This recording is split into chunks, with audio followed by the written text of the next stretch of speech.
So I had a really weird experience this morning. Dived into the water, body felt okay, but my head was just not in the right place whatsoever. Couldn't put my finger on it, had no idea what was going on. Said to Luke, like, look, Luke, I just feel weird. Don't know what's happening at all. The set was 3 times 100 hard off 80, with 300 solid and then 400 aerobic. But anyway, we had 4 sets to do. Sets 1 and 2, I just could not see straight. I could not think straight. Anyway, long story short, I boiled it down to the fact that I had freshly roasted beans first thing in the morning. Hard lines, really nice coffee. Would recommend. However, I would not recommend swimming off the back of it because I just could not deal with it whatsoever. It's like I was drunk or completely depleted or whatever, but anyway. Don't forget to hit like and subscribe. It's just the button down below, and I'd love it if you just hit those 2 little buttons. So today we're going to talk about Jonny Brownlee's recent win in the most recent World Cup over the weekend. And he did it in good style, like swam up the front, rode off the front on the first hill, looked really strong, and then managed to run away from everyone at the end. And it made me think back to a podcast that I'd heard from Greg Bennett and Jonny a while back. And it was essentially talking about like how to suffer and the types of suffering. And we did a session on Maindy the other day, and obviously there's a certain amount of suffering that goes on there, like between myself and others. And I was thinking about just relaying this information and just being like, okay, how do we relate to that on a day-to-day basis? Can you relate to that? And what are your thoughts about it? Let me know in the comments below. So Jonny's 3 types of suffering that he described in this podcast, I'll link that down below as well. But it was the suffering where your power and your times that you're producing are good. So it's quite a nice type of suffering. You're putting yourself in the hurt, but your time's looking good, your power's looking good, and everything's kind of just like flowing. And I can relate to that. I've been there, done that. It's such a good day.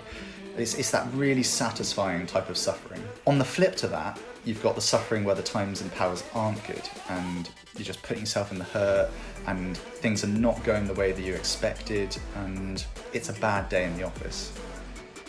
The third type of suffering is more race specific, I'd say, but it's the suffering when you're suffering, but you know you are probably suffering the least, or at least everyone else is suffering with you. And you can get that in training as well, and I kind of get that sometimes in bike sessions or swim sessions where I'm like, okay, I'm really hurting here, but if I'm hurting, the others would probably hurting equally as much, if not more maybe. That's suffering the least. It's like quite nice and satisfying.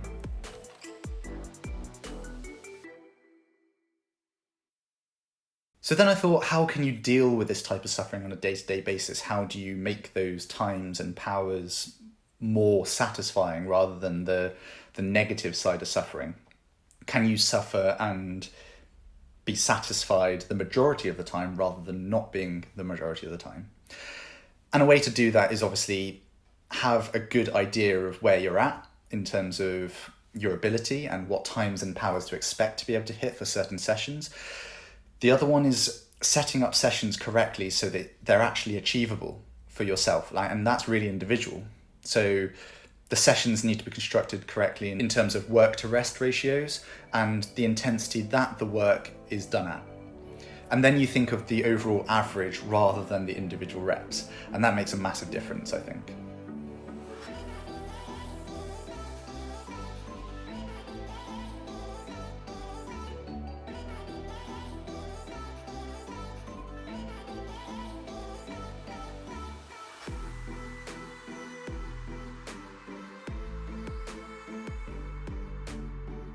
The only way to suffer the least is to be the best, and only a few people can say that.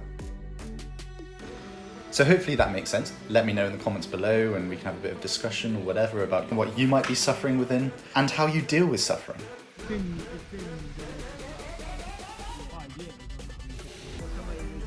One of those days. This has got to be documented. Josh Lewis is defeated. So that's it from me. I think training's going well at the moment. We're just back into a bit of a grind before the next race, which is hopefully in a couple of weeks' time. I've also got some news coming up, which I might be able to share with you sometime soon. So that is also exciting. So make sure you stay tuned, and to do that, don't forget to hit the like button, so I'll pop up on your feed a little bit more, and hit subscribe, because if you hit subscribe, you'll also be reminded, and hopefully I'll be able to make some better content for you in the future as well. Thanks for watching, and I'll see you next time.